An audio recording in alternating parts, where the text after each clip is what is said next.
Shall we place wagers on Alanah's ETA since she is beholden to outside forces? That sounds very ominous. 10 minutes. That's 10 minutes? That's my optimistic, like... Very generous. Yeah, exactly. See, that's evil, right? That's definitely evil lighting. That's evil lighting. That's too much. There's a surgical table below you with like... Yeah, you've got like BioShock, victims. You're like making, little sisters or something on Just, your begin table. every sentence by saying, would you kindly? Yeah.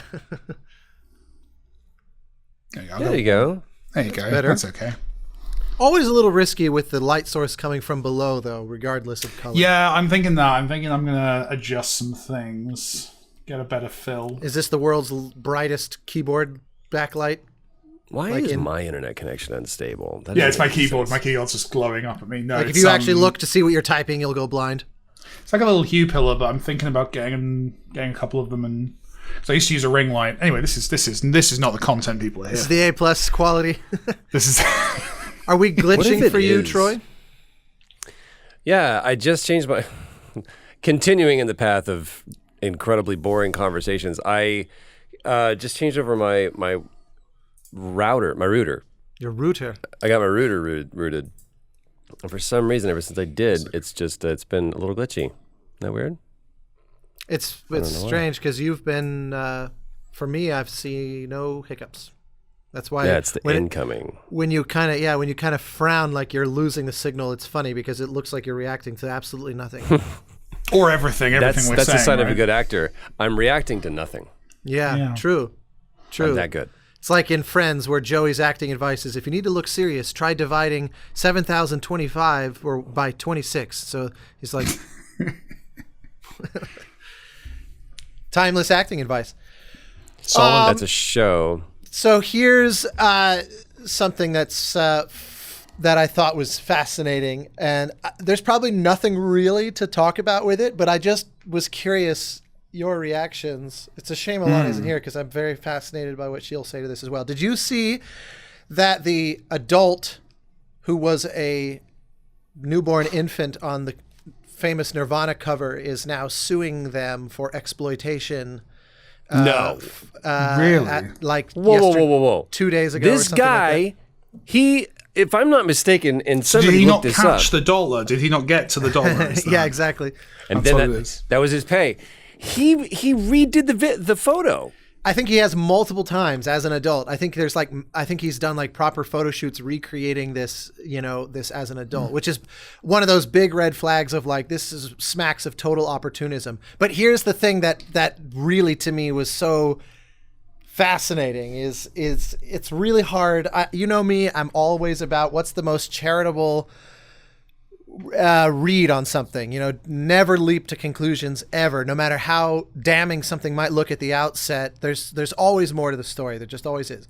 But I will admit, one of the things that immediately smacked of like, oh my God, you got to be kidding me. I just rolled my eyes reflexively was that apparently you're like the idea of like traditional legal precedents for exploitation don't apply. Even the fact that there's nudity of an infant, of a minor, but not even an infant, but like practically a newborn.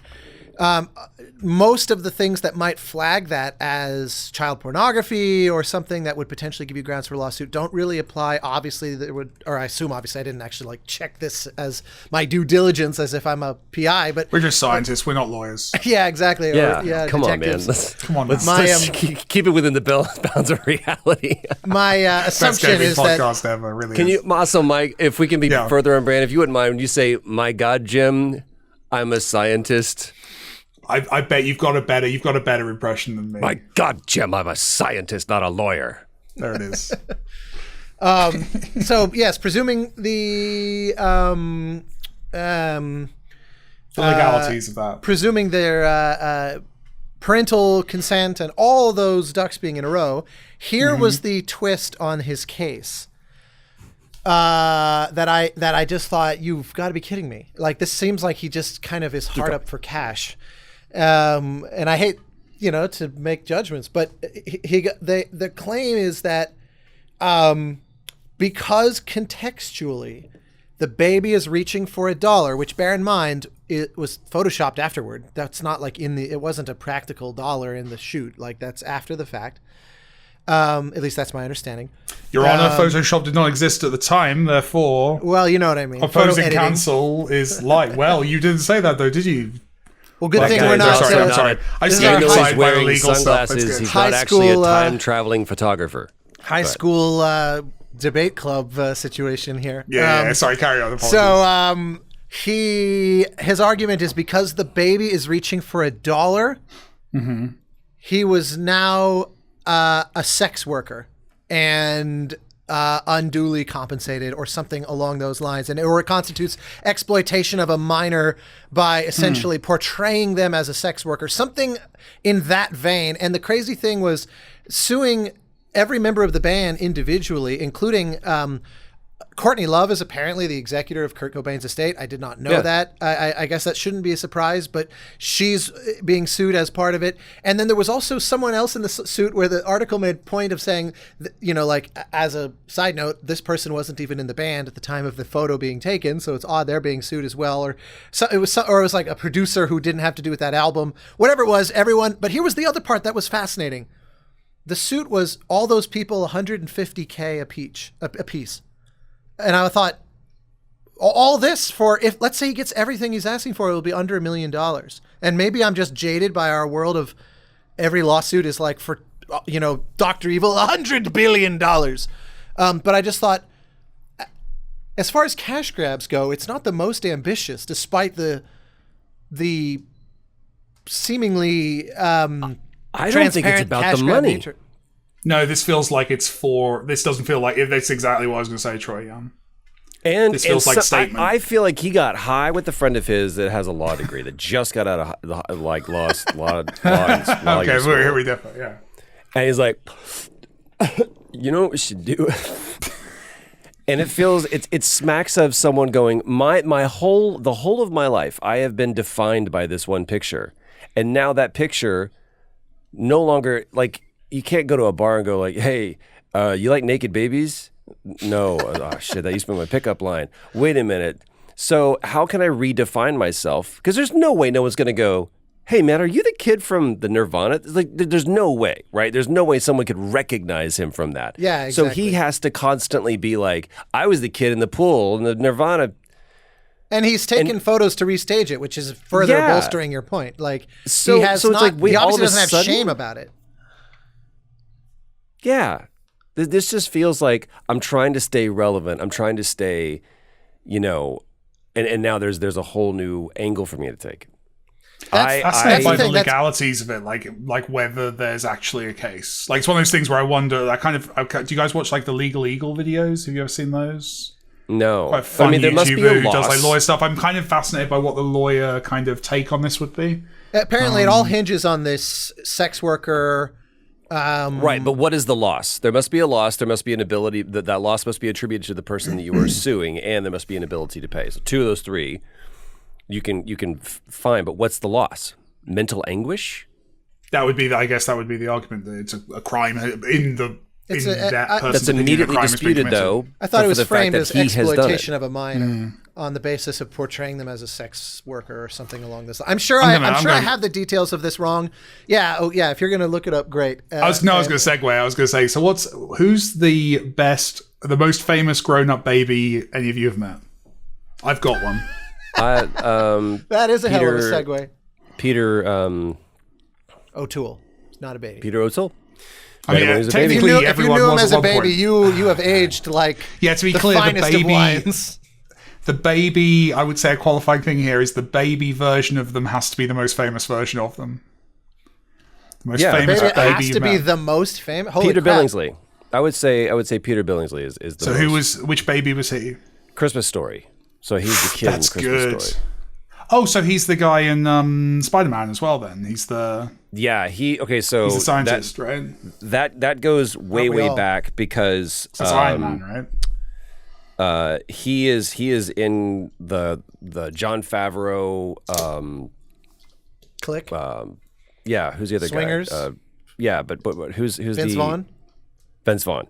So Vince Vaughn and Peter Billingsley are like dear friends, and they do a lot of stuff together. And Jon Favreau as well.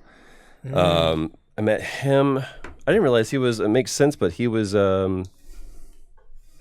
He's a Billingsley, so like Barbara Billingsley, and from Leave It to Beaver.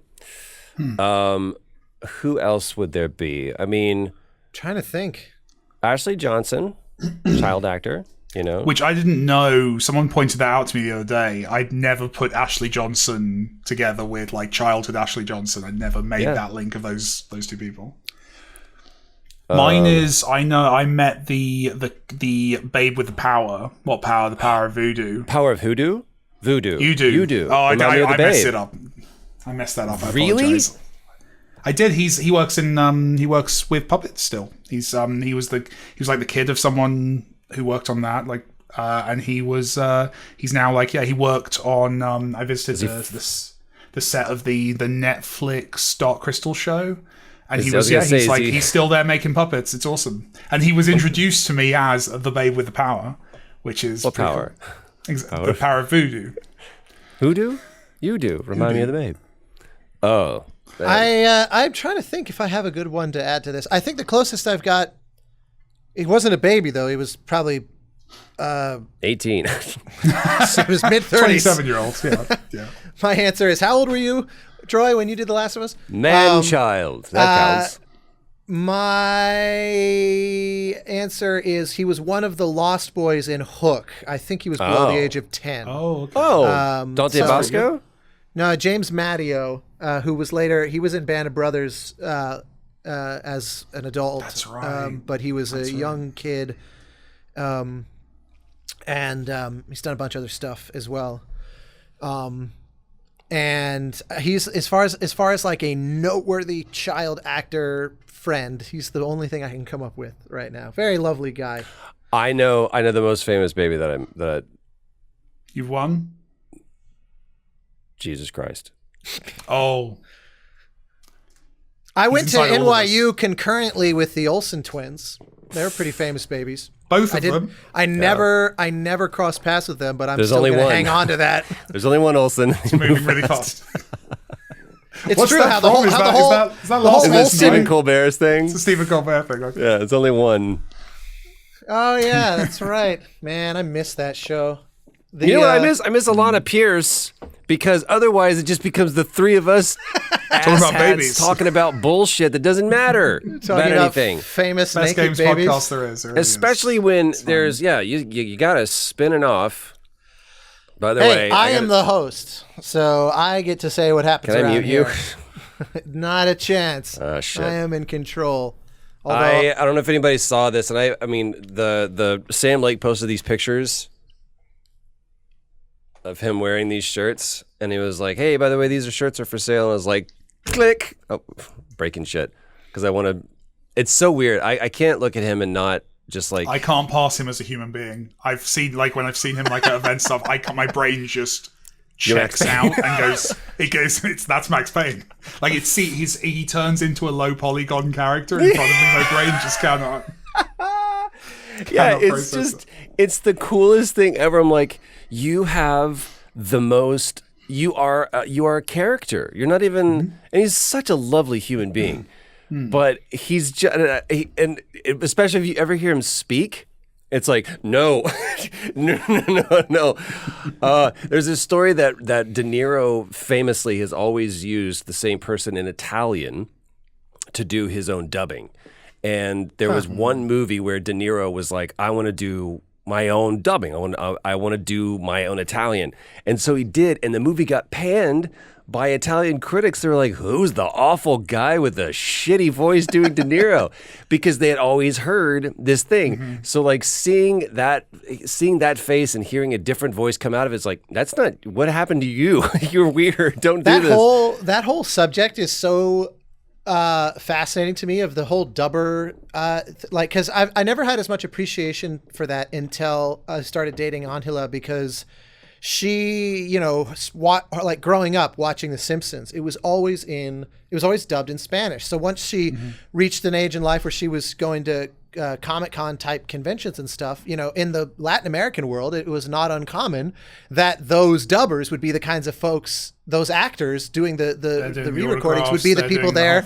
And so she's like, that guy's famous because he dubs Homer, but he also does these other shows and these and like, and the thing that's not just fascinating about, like, she's, for example, if like it's on TV and you see, she'll always recoil hearing the actual voices, because she's like, that's not what Mr. Burns sounds like, dude, or whatever. Like, it's so ingrained in her how they are. And so but the funny thing is they make such fascinating choices that are different from the original. It seems like there's a fair amount of freedom to, in some cases, rewrite lines heavily to make the gag work better in the new language and things like that. And like there's this bit. One of my favorite things is to pull them up on Disney Plus and cycle through, because there's the Castilian one as well, Spanish, which is totally different. I mean, it's obviously both in Spanish, but not just the dialect and the accents are different, but the lines change as well. And there's this great bit where they're at Itchy and Scratchy Land, and there's like the parents' nightclub where they celebrate New Year's Eve every night. And so they're like, 3, 2, 1, the balls fall. And Marge says to this waiter standing there, like, it must be so wonderful to ring in the new year every day. And in English, he goes, please kill me. And in the sort of Latin American Spanish, he goes, quiero morir. I want to die, in this super melodramatic way. And then I switched to the Castilian, and he goes, mátame. And it's very like authoritative, kill me.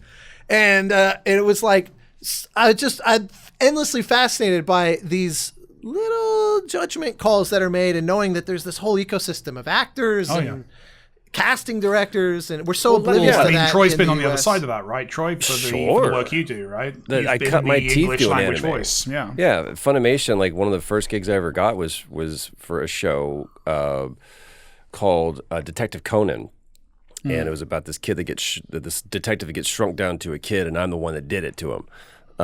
And the person that cast me was a guy named Chris Sabat, who is the gateway drug for especially anime, but voiceover specifically. And he still remains a dear friend to this day. And he taught me so much. And he is famous for being like, if you ask who's the voice of Vegeta in Dragon Ball Z, it's Chris Sabat. So it's the same thing for the whole Western world, aside from Spanish and stuff, because there are dubs as well. Like, you go to Japan and it's like, no, we've got, Daisuke Ono is the guy that I did a lot of dubbing for. But to here, we are considered, like, we would do the convention circuit and stuff because of the anime roles that we did, or the dubbing roles that we did. And it was a real treat to be able to meet some of the people that had done, like I got to meet the guy that did the Spanish dub of Joel, and he's this very famous actor. And now it's going to be Pedro Pascal. So that guy's like, I could have done it. So it is an art form. It is a defined skill set. Same thing, like, Spike Spiegel from Cowboy Bebop is Steve Bloom, and that's the authoritative voice to us. But if you were in Japan, completely different person. And it's so funny how there's just this marked delineation between infamy, and even like in the UK, it's not just in America. It could be Canada, or depending on there's a couple of different people that have done like Wolverine or whatever, but or different animes and have used different voices depending on Canadian productions. Some projects have like US productions. 1,000 different localized iterations. It seems like of just the sheer, like, it's French Canadian French versus the French actor versus that, like, it's some of these things. It's just amazing to me that. Well, Can I ask a technical question on it? Please. Sorry. Presumably with dubbing, you're voicing. It's like ADR. You're voicing the cartoons in front of you, the animes in front of you. You've got the material. Is that right? Whereas obviously that's not the case on the other side. If you're originating a role, does that change anything about how you approach the performance or how you do things? Is it more? I would think you're sober boxed in, aren't you? Like you have very narrow fences. I would say you're on rails, right? So the task that is put to you is great. All of your choices, all of your inflections, everything you want to do that within this amount of space. Yeah. So it's a great acting challenge, because most you're still people making have choices, just in a box. You are, but you're definitely just like, I need you to do all, and it's taught me a lot because I would have a tendency to always add words to a line.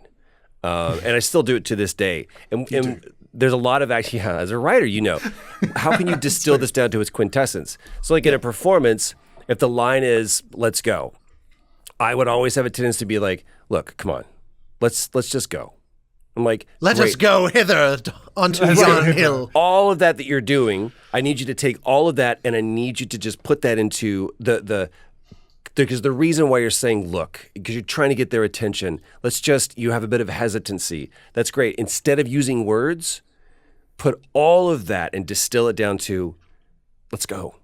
And can you do that? So dubbing anime really, really helped teach me that. I still struggle against it because I always want to add, because the cheapest way for me to externalize my choices is to do it in dialogue. And that's why Hitchcock, it's such a powerful maxim. When all else fails, use dialogue. You should be able to do all of that without saying anything. You can say more by saying less.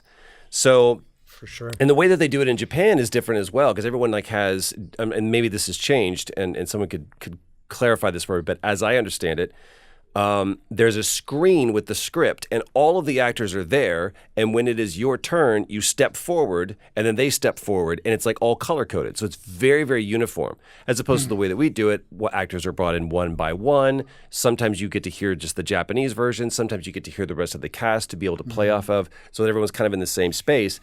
But that's famously like where the Speed Racer reads you got, where a lot of people trying to put a lot of it, because you're having to, especially in Japanese, onegashimasu, there would be like a long tail on that last word, and you have to fill that flap. So that's the thing, that there's so many cultural different, like languages are so far from one-to-one corollaries to one another, especially if you're injecting emotion and subtext and storytelling, and it's not just about literal information transfer. Yeah, it's context.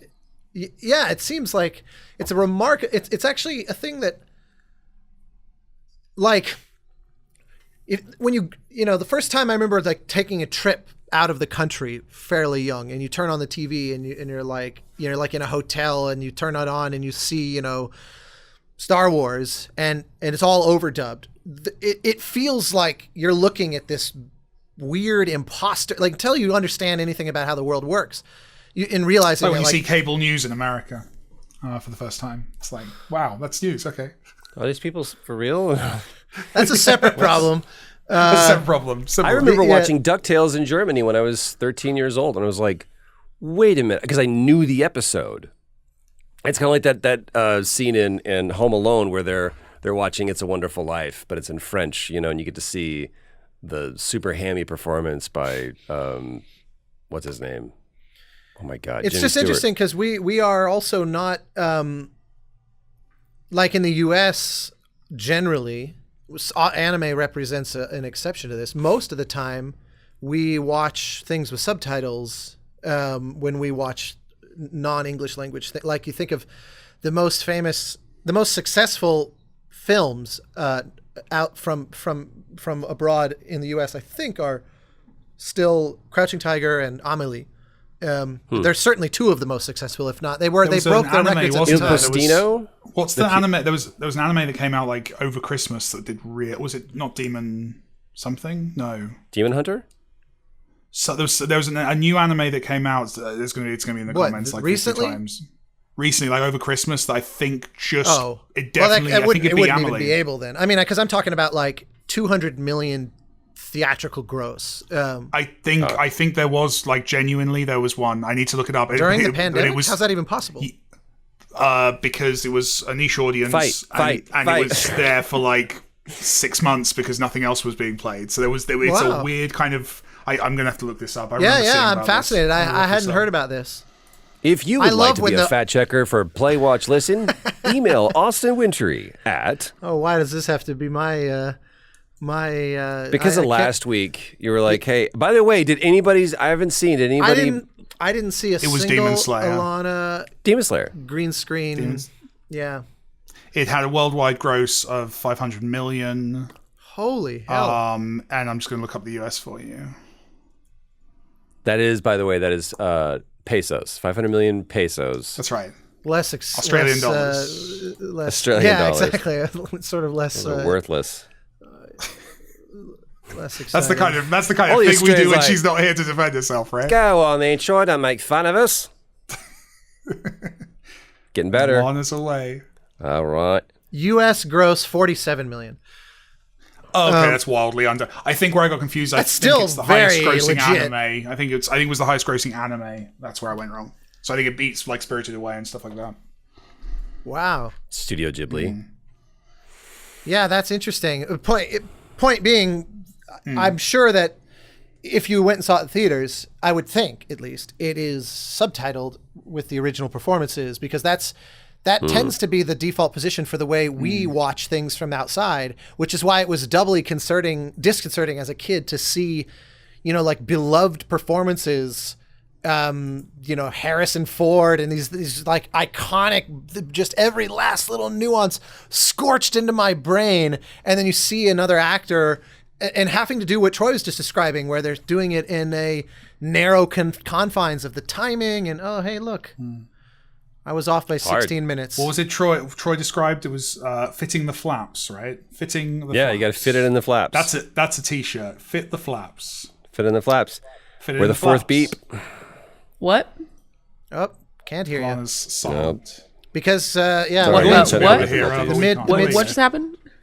We're fitting it in the flaps. Why are we doing this? Context will never be offered. Some things. Yep, you only get jokes if you're on time.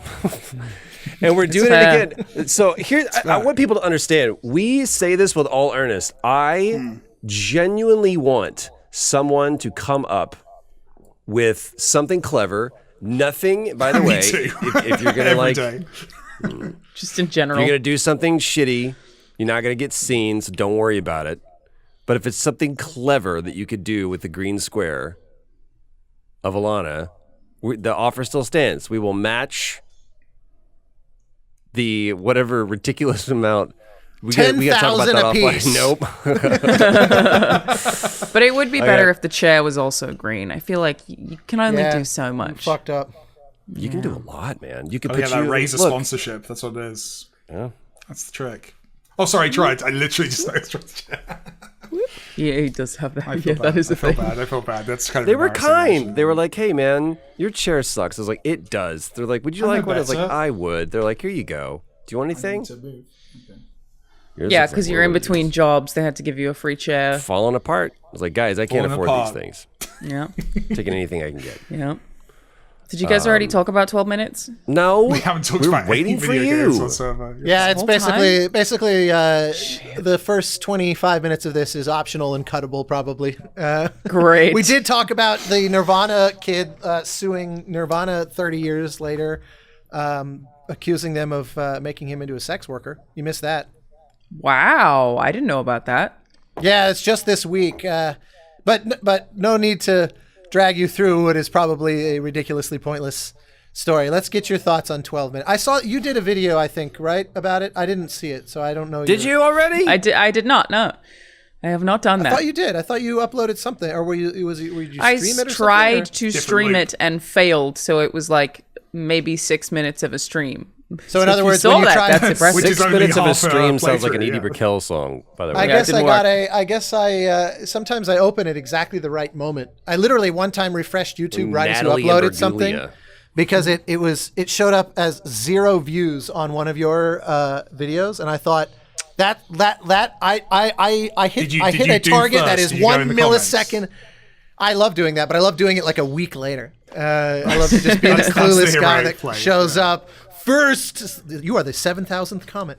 Did you know about that website where you can intentionally find videos on YouTube that have no views? It'll just shuffle through 0 view videos on YouTube. Of course, somebody has made that. I saw this guy reviewing a hammer he was actually fantastic. Look, not a huge market for hammer reviews. You kind of buy a hammer, I think. Was it a good hammer or a bad hammer? It seemed like a good hammer. He seemed to like the hammer, but I feel like you kind of buy it and you know what you're getting. You've got to be more controversial in the hammer review business. You've got to have a strong. Troy, he was much more enthusiastic. Troy's voice right now makes me feel like I have another window open. Hey, I feel like I have everybody, a tab. a lot of you have written in asking me to review this hammer, so I'm going to do it. It's this first video with 0 views. No one has asked you to do any of these things that you're talking about. Hey, everybody, just want to send a new video about this is the hammer that I was talking about. I mean, doesn't it show it as a view if you like double check your own video to make sure it uploaded correctly or something? Yeah, if you look at it yourself, you'll get a view. Yeah. The hell happened to Troy? He's transcended. He's now on YouTube doing that video. He was raptured. Hey, look, turns out he got a really good idea. He was like, you know what? I'm gonna go make this hammer content. Fuck this. He's seen a niche. Completely respect. It was and just way to immediately. Should I let him back in? I have admin powers. You know. Oh, there he is. What happened? So here's the video of the. Thanks everybody for tuning in for another video of mine. I want to thank special shout out.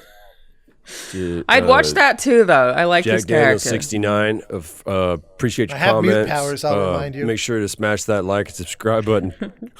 I feel that, but he doesn't edit any of that out either. This all here. I actually had one of these once that I got tagged. Like I went and I think someone sent it to me, or maybe I got a Google alert. Somehow I got a video. I like the real-time parallel performance we're getting. This is the level of dedication that Troy will go for. Someone did a voice act. This is visceral. The thing is, you see a lot of live action actors who can't do the voice acting. But it's Troy, true. He's a voice actor who can do the live action. Hey everybody, a lot double of you threat. written in asking me to talk about what the Sharpies that I use. I use Sharpie. I did see that in the comments actually one time.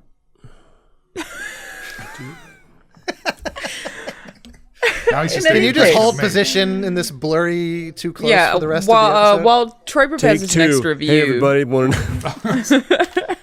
I wanted to say, Austin, congratulations on Aliens. Oh, thanks. I thoroughly enjoyed being your tech support during your stream. Well, you were completely useless, but that's not true. I connected you. I got the creative director to join the stream, and he also was useless. That's true. That's always a good sign too. It was I good. don't know how this shit works, guys. I was having trouble getting the aspect ratio to work. I just shipped the game, okay? I thought the music was very good. We kept making references to Austin Wintory. I don't know if you've heard of him. I don't think they were actually bongos, but it seemed like they were aggressive the bongos. Look across Austin's face when you accuse him of using bongos. No, they'll live with me forever. There are bongos. There's just this little. Well, I was trying to remember what she's. So we were making a lot of references to Austin Wintory furiously bongoing in a bedroom while we're fighting big xenomorphs. Most people don't know, but he actually called in a favor and got Matthew McConaughey to play those bongos. And he was high and naked when he did it. Hey, everybody, I just want to make sure I'm going to play these bongos. That's an old reference right there. That's like a 20-year-old. That's before he was Oscar-winning Matthew McConaughey. Yeah. But yeah, I thoroughly enjoyed it, Austin. I thought you did a great job. I was like, this music is good, and it is Aliens. It was a blast. It is Aliens. It was really fun, and apparently it's been doing really well because Steam made it their giant banner splash image today. Just like the creative directors woke up and was like, "Holy shit, we are apparently a giant banner splash image. We are Steam right now." Captain off the starboard bow is a giant banner splash image. Yeah, basically. Built it. I don't think you're allowed to do that if we're talking about Aliens, though. I feel like you're kind of mixing your Crossing IPs. the streams? Yeah, That's true. That's Don't very look in the big trap, now. Ray. That's a good What point. about now? Everyone's doing the crossovers, man. Like everyone's. That's somehow better, though. It's fine. I think it's somehow better to go Ghostbusters with Aliens, but go Ghostbusters. Yeah. Anyway, it was a blast. You know, that game could very easily have not existed because Disney bought Fox right smack in the middle of development, and a lot of studios don't survive corporate hand changing in that way. But everybody who, because the company got bought and sold several times, and everybody that bought it usually was you know, they were basically like, this is so cool, it's not really for our portfolio, but we don't want to see it die, so how can we help you survive? You know, it seemed like there was a lot of goodwill to not just treat it as like that, I went to a garage sale, I bought a box because I want this one thing in the box, and I'll just throw the rest away, or give it to the Goodwill or something. It was like this I don't want, but I want it to exist. And it really could have easily gone another way, I think. I don't obviously know the specifics of all that. I just remember getting multiple meetings, like an inordinate number of meetings throughout the project so we were bought again at the start of the meeting, like, holy shit. But always with positive attitude, and it never, they're such a lovely team. I'm so stoked for them because it's not a huge developer, Cold Iron. I think they're like maybe 30, 40 people. And they were given real latitude by Fox to just like run with it. And you can incorporate, current like Prometheus Covenant type lore and visuals, and obviously all the old stuff. You can invent new Xenos. You can, really like go nuts with where you want to take it, which was really, They had a lot of fun. For context for anyone listening who's not aware, it's called Aliens Fireteam Elite. Came out Tuesday. And is a Left 4 Dead like, is how I would describe it. It's very much like Left 4 Dead. It has like a hub world.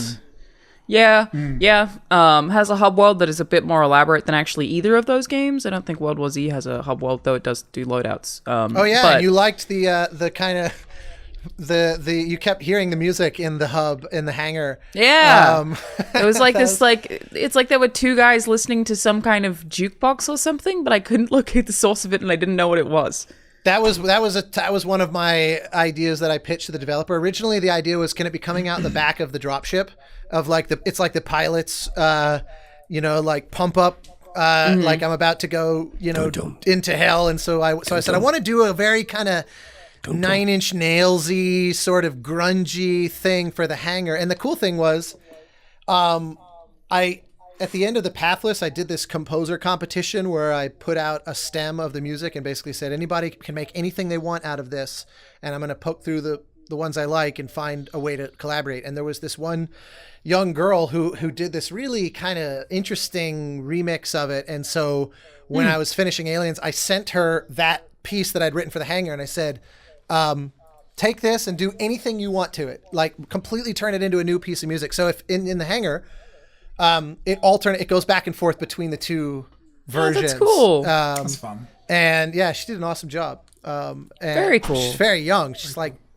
I think she's still in university. So I was like, man, I wish I had anything approaching these chops when I was that age.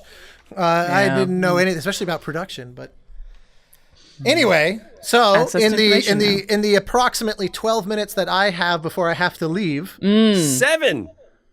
Yeah. Oh, right. True. I love it when Troy just yells a number, it really spices up the show. But no one yells a number like Troy does. It's true. 7! I tried, but it wasn't as good. How you get hired. Yeah, any minute now. The second congrats at the show is Mike. You got an Xbox. Congratulations. I've tweet about Game Pass. 2001. Yeah, I'm very excited. And we forced you to immediately play a game that I was so sure the three of you would hate.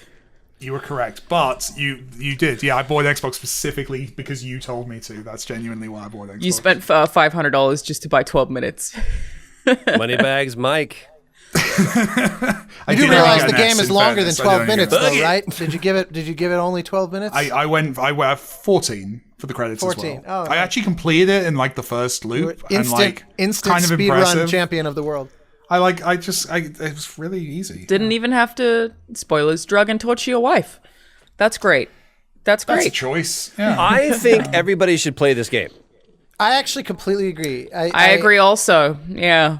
I think everybody should play this game so that you have an informed opinion, and I love dissent and I love discourse. I love people being able to say, here is why I really enjoyed this game.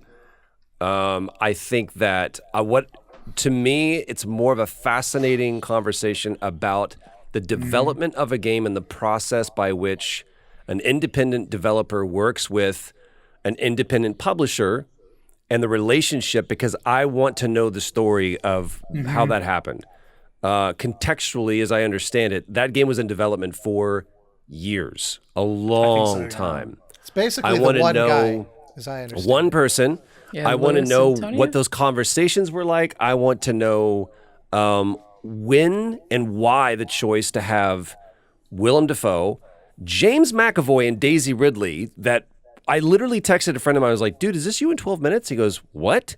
And I thought that, because I didn't understand. I kept waiting for James McAvoy to show up. I'm like, if you get James McAvoy purely as a voice, then get James McAvoy. Like, I want to hear just like I heard Willem Dafoe. So I don't his understand. natural accent. Even Daisy Ridley, obviously. I did not. I was 100%. I had the same thing. I was not convinced that was her. Because sometimes you even can hear the accent come in when they shout, both of them. Like you can Always. hear Yeah, that's You'll always the shouting will betray you, and that goes for any kind of character affectation or anything. I can identify people that I know. I'm like, that's Yuri, that's Nolan. I can tell people by their screams. But what do you do at night, Troy? That's their scream. Yeah. You can also identify them by their slow labored wheezing. by that you. special What my friends kind will of sound like when dying they breath cry. quality. Yeah. But I will say this, and this is in the interest of, or in the spirit of the conversation that we've had for several weeks now, talking about criticism. I believe that if you want to make a game and you want to do anything, if you want to make anything, if I want to make anything and make it just for myself, I can totally do that. But the second that I put it out to the world, you are understanding and you are agreeing to a social contract that says people are going to tell me what they think of this thing. That's the deal. So if you want to put it out, you have to understand that you are signing up for people to tell you what you feel. You don't have to receive it, especially agree if with it, you're anything. asking for money for it. Especially if you're asking for money. So in the spirit of that, I would say that your talent better not be the highest single line item on your budget. If that is true, it's a misstep. I don't know if that would have been the case, to be honest. Yeah, I don't know that it was a cheap game. I don't think, like, knowing like the costs of those kind of actors, having worked with some famous names, having a pretty good sense of it, I actually think quietly probably one of the more expensive aspects of the game was probably the animation, which is a shame. Really? There's some It was mocap, which I thought was very interesting when it's top down. I don't understand that, and especially when those look like, and I know that studio, I know Rouge Mocap, I know what they're capable of. I don't understand how they used mocap. It didn't look mocapped at all. That is a half-hour conversation. People who've played John Wick Hex will know that our animation hasn't always been stellar, and there's some very tricky problems they're trying to solve that are similar to some of the ones we've tried to solve in the past. And I can see the same challenges. So we should have that conversation at some point. It's a perspective issue, I suspect.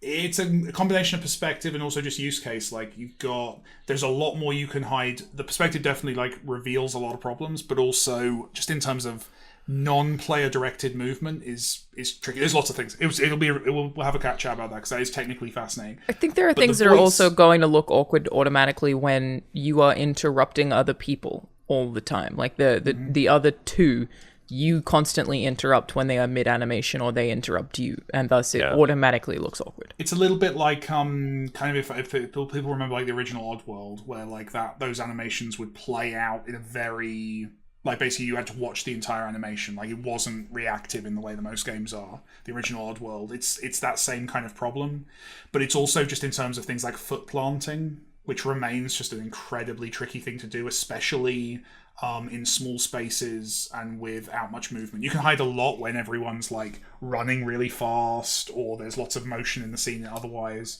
Showing it's the age-old thing. The most expensive and difficult thing to do in video games is the mundane and everyday. Like vault and glass breaks, taking right? your jacket off. Yeah, everything's a nightmare. If you want to make an alien world and run across it at 60 miles per hour, that's so cheap compared to making someone get a cup of tea. Take a shot off. Yeah. Yeah, right. I think to the spirit of Troy's point though, I definitely, it feels like had it been 3 actors working at scale and recording 10 times more lines, it probably would have improved the game, since you're setting aside Willem Dafoe, who was very Willem Dafoe-y, and that was enjoyable when he spoke. I liked that. All right, get in here, yeah. Yeah, I just picture him like they yell cut, and he's like, "How was that one?" Like he just is that guy, and so it's like, if you're not, other than obviously the marketing boost that you get to having famous actors, obviously there's no disputing that. And it probably is there though? Do you? Well, I don't know if it translates to sales, but I know that it raises eyebrows. I actually think this game did. I think in this instance, when it was like, oh, Annapurna, Daisy Ridley, Willem Dafoe, I think people were like, wow, what? And on a game that's not a big, giant, Horizon Zero Dawn, massive scale, or like, not that there's like famous movie stars in indie darling art house, but right? like, a game that's solely one camera angle with an asterisk from above, like that's not a place you expect to find it. So it did raise eyebrow. But setting all that aside, my point is that I'm hurrying to make is that there were so many times where I played it where I have deep admiration for the technical challenge of what the design of the kind of insane spiderweb nature of the narrative flow, and I love the aspiration of this game so much. This sort of roguelike point and click adventure fighting against a real-time clock is a fascinating blend of mechanics and all that works great, and I don't have any problem with, I saw a lot of people were very kind of upset by where the story goes, and I'll never be the guy to complain about where someone wants to take their story. I don't necessarily like it, but I'm not like horrified by it, because I feel like I thought it was a little bit silly, more so than I was angry at it. Yeah, not a single trigger warning. I do want to point out, not a single trigger warning. More contrived than. But so the point being that there were so many times where I could feel it funnel back to a line that I knew, like an exact read of a line that I'd heard 1,000 times, but coming from a different line than the last time. And that, to me, when I hear that, it strikes me as we had a real finite amount of takes that we basically can get, because dollars are chipping away at a fairly high clip. Whereas if we'd had, 3 scale performers where we could get 1,000 versions of those lines, it would, because the whole game basically is dialogue. Like, why not make that the depth of your investment? I say that obviously I don't dismissing agree all the puzzle design and whatnot, not trying to be dismissive. I don't think it's got anything to do with the actors. I really don't. Like, I think there's fundamental kind of design and narrative design and direction are my complaints. Yeah, it's not, and writing. Like, it's not. I don't think there was a secret bigger script that could have been done that would have solved the issues. I think there is fundamental kind of design. As someone who's like designed a few kind of dialogue adventure games now, there are things in there that are weirdly constructed in a way that feels just underbaked in a lot of ways, or kind of first draft. It feels like a first draft or a first game kind of. And to be clear, like, massive respect to any dev team who makes a game, all of those caveats. Like, I'm not one to be, like, overly harsh on stuff, but it does feel...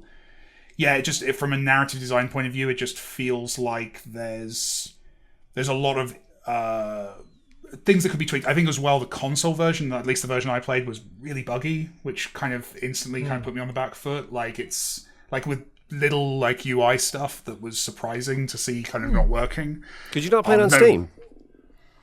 Say again? Could you not play it on Steam? No, I played it on my new Xbox, Troy. Well, I know that, but I also played it on Xbox and didn't have any issues. But I played it on Steam. I had some case by case basis. I had some stuff with like the menu. So, like, for example, like the inventory. If you press the down button to bring up the inventory, if you hold that button down, it kind of keeps flipping back and forth. I and stuff actually like did that. have the cursor get issues. stuck on items occasionally. Actually, yeah. But the pause button is just going accessing that inventory. So to me, the timeline broke. When you are. The thing you're beating the clock, trying to raise the clock, is solving the mystery, but it's also the impetus for doing that is out of protection, right? But they consistently use that because it's such a system and it's such a mechanic, then it loses all value. Well, also you get ahead of it. At least I don't know if this was the case for you guys, but like story-wise, there's a certain point I think about halfway through where I knew the twists. 6 minutes in. Like I just. 6 minutes in, I'd figured out like the twists that were coming up, so it was more a case of I was trying to work out how to make the game get to the thing I knew had to happen next, rather than kind of discovering through that. The fast forward I think button, that's intentional. like the fast forward button was an interesting feature, but to me, the aesthetic of it, all of a sudden I extrapolated and I was like, ooh, what if this is something, now that we're top down, or fast forward, I'm watching footage of this. So is that how, and it never did that. It was like, oh no, we just needed a fast forward button because we knew that you were going to get bored. It was like, that's you compensating for me understanding that this is going to be bad design, as opposed to create a system that says, let me stop you there. Like, actualize that rather than systemify it. Don't disagree. Like, I played through it twice, and I think I got every single ending. And there are like a few super interesting ones that you wouldn't expect. Like, there's one where if you go into the room and you just don't move at all, you just never move, it plays out differently. Because I was just playing with that kind of stuff because, there isn't a remarkable amount of content. No, but it is also, like, it surprisingly can be quite different. Like, if I was like, I wonder what happens if I do this, and I would say 50% of the time something actually different and satisfying happened, and the other 50% of the time I did get the same lines of dialogue over and over again. But in terms of the fast forward button, I kept accidentally doing it too soon, and then my wife kept calling me rude because I clicked away from her, so she thought I didn't want to kiss her every day. Right. That just kept happening.